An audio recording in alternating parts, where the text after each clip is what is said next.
السلام عليكم، مرحبا بكم في فيديو جديد. نتمنى تكونوا بخير وعلى خير ويلقاكم هذا الفيديو بصحه جيده. الموضوع ديال اليوم المواضيع اللي كيعجبوني وكيعجبوا السايكوبات هي اللي قدامكم. نيت على هذه اخر كلمه اللي قلت، الكلمه الجديده اللي قلتي اول مره غتسمعيها ولا فايتك سمعتيها. هذا هو الموضوع ديال اليوم، ولكن بواحد الطريقه واعره، وكنت قريتها في واحد الموقع اللي هو ريديت وعجبني داك الموضوع، وقلت ما يمكنش ما ندويش فيه، وانا اصلا تيعجبني هذا الموضوع. وقبل ما نبدا قبل ما ندخل في الموضوع ديال الحلقه هذه غتكون ديالنا حنا الخاسرين.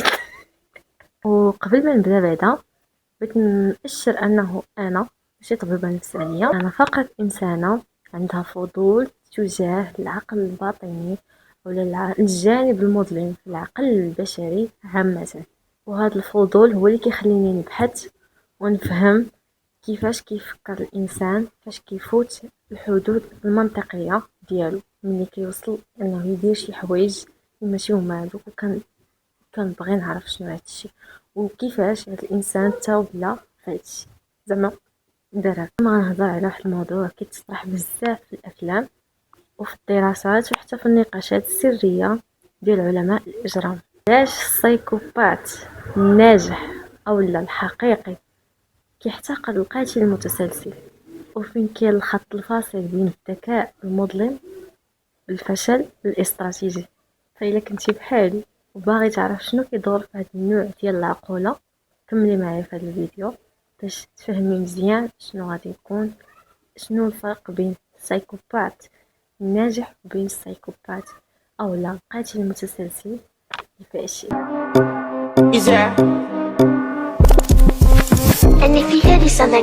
فاش كنسمعوا السايكوبات كنا كتجي في بالنا واحد الصوره محدده، قاتل متسلسل، دم بارد وافعال عشوائيه. ولكن في الحقيقه السايكوباتيه هي داخله في واحد الهرم مظلم. ولكن في الحقيقه في السايكوباتيه كاين واحد الهرم طبقي، وفوق هذا الهرم كاين واحد الطبقه مختلفه من السايكوباتيين اللي هما السايكوباتي الناجح. وهذا السايكوبات الناجح اللي ناجح هو كيحتقر القاتل المتسلسل، ونقول لكم علاش وندخلوا اكثر في هذا الموضوع. ماشي فقط كيحتقرهم لانه قاتل متسلسل وانه في الاخر اكتشفوا هذا الشيء كامل، ابدا. ماشي غير حيت هما خطيرين، ولكن لانهم فاشلين استراتيجيا، فاشلين تكتيكيا، وفاشلين نفسيا. فالسايكوبات الناجح فهو ما كيمشيش بالعواطف، كيمشي بالحسابات. وهو شخص ماشي عشوائي، فهو شخص عنده منطق وحسابات لأي حاجة كيديرها. فكل خطوة عنده فهي مكسب، كل فعل خاصو نتيجة، وكل مخاطرة أو ريسك فهو خاصو توازن.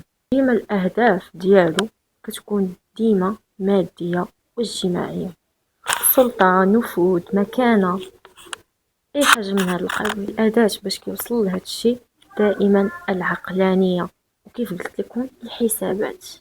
عقلانية بمعنى أنه ممكن ماشي ممكن، ديما هو كيمشي بالتلاعب وبالهندسة الاجتماعية. ماشي أي واحد كيكون في حياته، ديما الناس اللي في حياته مدروسين، واستغلال الفرص.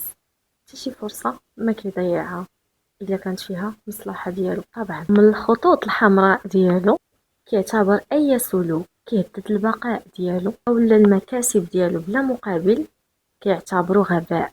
وهنا غندويو على القاتل المتسلسل. فالمشكل في القاتل المتسلسل ماشي في العنف بحد ذاته او القتل طبعا، ولكن حنا غندويو على الفرق بين السايكوبات الناجح والسايكوبات الفاشل اللي هو القاتل المتسلسل. كيف قلت لكم المشكل في القاتل المتسلسل ماشي في العنف بحد ذاته، ولكن في الدافع والنتيجة.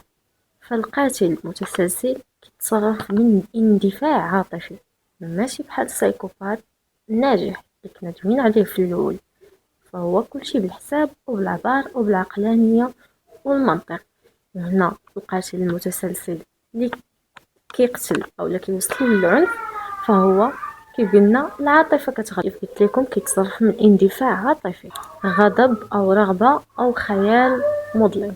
اللي عنده طقس داخلي، الأفعال ديالو عبارة عن طقس، عبارة عن إدمان، تهدئة داخلية، كيبرد شي حوايج من عند الداخل، سو كيمشي بالأحاسيس ديالو، بغينا ولا كرهنا يكون ذكي حتى هي الطريقة باش تخبى وباش ما تكشفش ذكية حتى هي في الاخر كيتعتبر انسان فاشل. غلبات الغريزة ديالو اكثر من انه يستعمل داك الذكاء والدماغ المتفرد مقارنة بالناس اخرين انه يوصل لداكشي اللي خصو يوصل ليه مقارنة بالسايكوبات والسوسيوبات ناجح. هادشي كامل فكنستنتجو انه المكسب صفر، والنتيجة ديال هادشي كامل السجن أو الموت. فعقل السايكوبات الناجح فهاد هاد السلوكات كاملين اللي كيديروهم السايكوبات الفاشل أو القاتل المتسلسل كلهم كيعنيو حاجة وحدة: تضيع حياتك في حاجة ما كتجيب حتى فائدة، انت عبد الاندفاع والمشاعر ديالك، يساوي انت ماشي هو سيد الموقف. علاش السايكوبات الناجح كيعتبر القاتل المتسلسل فاشل استراتيجيا؟ أولا، أفعاله كلها مخاطرة من دون ربح، أي سلوك كيهدد الحرية بلا مقابل كيساوي فشل. ثانيا، كيف قلت لكم انعدام التحكم أو السيطرة، فالسايكوبات الناجح كيحتقر أي شخص كيقدرش يتحكم في الرغبة ديالو، ميقدرش يسكت الصوت الداخلي ديالو، ميديرش أو ما كيديرش حساب العواقب. بالنسبة ليه من أعلى أشكال السيطرة أو القوة هي التحكم أو السيطرة على الذات، فبالنسبة ليه القدرة على كبح الذات أعلى شكل من أشكال السيطرة والقوة. ثالثا، فهنا كيكون الانكشاف سهل، فالقاتل المتسلسل ضروري كيف قلنا كيمشي بالدافع، كيمشي بالدوافع ديالو الداخلية، سواء غضب، سواء رغبة تتطن، سواء مهم كيمشي بالدافع. ملي كيدير داك الفعل موراها ضروري غيخلي واحد الاثر صغير اولا كبير، يكون ذكي بالقدر اولا دارس الخطه ديالو بالقدر اللي بغا، ففي الاخر كيكون الدافع ديالو الداخلي او الذات ديالو الداخليه هي اللي خلاتو يمشي يدير داك الفعل، فلا اراديا غيخلي موراه اثر. اكبر دليل على الضعف، السايكوبات الناجح كيشوف انه العنف ماشي حل، فقط اداة. العنف عند السايكوبات الناجح فهو اداة لتحقيق نتيجة، ماشي وسيلة لاشباع رغبة. الى اضطر انه يستعمل العنف يكون داك العنف مدروس، نادر ومخفي ومباشر لتحقيق هدف واضح باين. باختصار السايكوبات الناجح كيحتقر القتلة المتسلسلين حيت ما فيهم فايدة، كيشوفهم هكا ناس تابعين للغرائز ديالهم والدوافع ديالهم والأنا والإيجو والغضب والنفسية ديالهم اللي خلاتهم أنهم في الآخر يتشدوا في الحبس أو لا يموتوا. كيشوفوا أنهم غير فعالين، ما فيهم فايدة.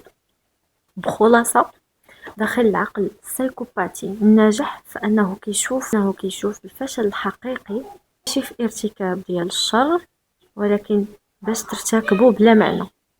كنت قريت وحده كتقول في هذا الموضوع نيت واحد الخلاصه، زعما العنوان ديال هذا الموضوع انه السايكوبات الناجح كيشوف القتله المتسلسلين ضحايا للدوافع ديالهم، ولكن هو كيصنع الدوافع ديالو وكيصنع النتائج ديالو.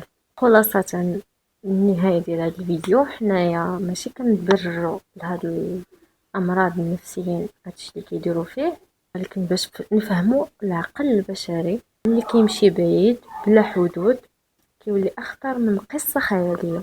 هذا هو تحديدي لهذا الجانب المظلم. انا كيعجبني هاد المواضيع، كيعجبني نقلب فيهم ونقرا عليهم ولا نتصنت البودكاست ديالهم ولا نسمع السيناريو ديال داك القاتل المتسلسل مثلا كيفاش وصلت ولا قاتل. كيعجبوني هاد شي حاجات بحال هكذا.